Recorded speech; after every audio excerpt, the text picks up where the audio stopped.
This new genre of novelty boxing matches has been one of the most popular things in combat sports over the past year. But many felt that it crossed the line over the weekend when Evander Holyfield fought former UFC star Vitor Belfort. Maraming red flags sa laban na ito. Una, Holyfield was allowed to compete in an exhibition bout. Pero may deception na nangyari sa laban na ito, to be clear. The gloves were 10 ounces and it was scored like an actual pro bout, but it was supposed to be an exhibition. Second, the event looked like a political campaign with the involvement of former US President Donald Trump.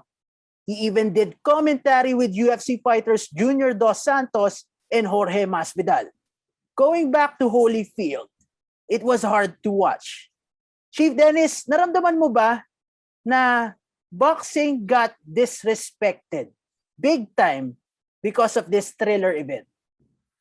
It was really painful, and the most painful thing to watch, Nisi, is that one of the icons of the sport, ang in a way nag-contribute pa dun sa disrespect na binabanggit mo sa sport ng boxing. And we were talking about it, si Boyet the last time out, Evander Holyfield being part of this exhibition match. Remember tayo, pinag-usapan din natin, we have nothing against exhibition bouts. But the thing is, hindi naman kinakailangan na mga icons and mga legends sa katulad ni Evander Holyfield would make themselves available dun sa embarrassment. It was really a total embarrassment. And instead of them contributing sa growth ng sports, lalo na ngayon, hindi lang MMA ang kalaban nila in terms of popularity. Lumalabas pati itong mga exhibition matches. It's turning out to be a solid threat sa sport na boxing. So imbis na nakatulong, napapasama pa because of the likes of Evander Holyfield and God forbids, pati sina Riddick Bowe. And even James Buster Douglas, naririnig din natin na may balak din at willing din na sumali dito sa sinasabing circus na to. Well, nabanggit mo na nga na another kind itong ang exhibition fights, pero the promoters of these novelty fights are capitalizing on certain loopholes in the rules and regulations, including guidelines of athletic commissions in the United States. And with what happened over the weekend, do you think governing bodies should start regulating this? Remember, it's all fun and games until something terrible happens, and tapos ang masama doon, kapag may nangyari, ay ang madidemonize is the sport of boxing. The problem with boxing is that kung titignan natin, wala talaga silang hindi sakop nung scope ng kanilang responsibilities because yung kanilang nabanggit mo nga iniikutan nila yung rules and laws pertaining to the sport of boxing by using the word exhibition. So if it's an exhibition match, yung boxing it has its own rules dun sa mga actual and sanctioned fights. The funny thing is, parang lahat babagsak pa to kung meron man dun sa side of entertainment. And when you talk of entertainment, very lax and very hindi masasabing serious yung mga penalties and rules regarding sa entertainment. So well, probably baka lumabas pa nito magkaroon ng panibagong law. Remember, ang boxing, we had the Muhammad Ali Act, which later on became a law. Particularly prohibiting managers from becoming promoters and vice versa.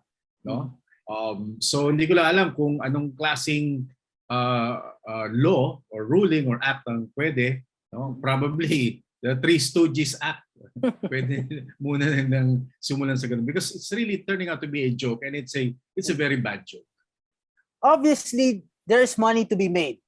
And businessmen like Ryan Kavanaugh are milking it dry. Do you agree with the proposition of Teddy Atlas to impose 2% tax on events like this one and put it into a fund for retired fighters? And do you think that's enough for the damage that it incurred? I don't agree with Tony Atlas, with all due respect. Kasi unang-una, the real issue is hindi yung income, hindi yung pera, no, that is coming in, no, o kung whoever pockets are involved, no, or bank accounts that are involved. Hindi yun yung hindi yun yung kinakatakot natin. What we fear about really is the potential damage, no, and ang masama pa, no, it would lead to hindi lang serious damage or serious injury, death. Because you're talking about a fight sports, a fight game, ano? The business of hurting one another, no? And considering the mortality rate of boxing. Yes. Mortality rate actually, studies will show na mas mababa pa ang boxing as compared sa mga jet ski, no, and some other sport, ano. It's for the longest time, while maraming mga serious injuries and deaths, no, na nangyayari sa boxing, it is still being controlled fairly, no. Ibig sabihin, hindi yun talagang kinakatakot ng lahat, no, na parang easily you will die or you'll get maimed, no. Hindi naman. It's just that, yun nga, we're talking of masakit sabihin, old people, no, who are icons of the sport, ano, na talagang way past, hindi lang way past their primes, no? Hindi talagang dapat na nag-enjoy na lang, no, nung kanilang success. It's not about the money, it's not about the income, it's all about how to protect, no, itong ating mga treasures, ano.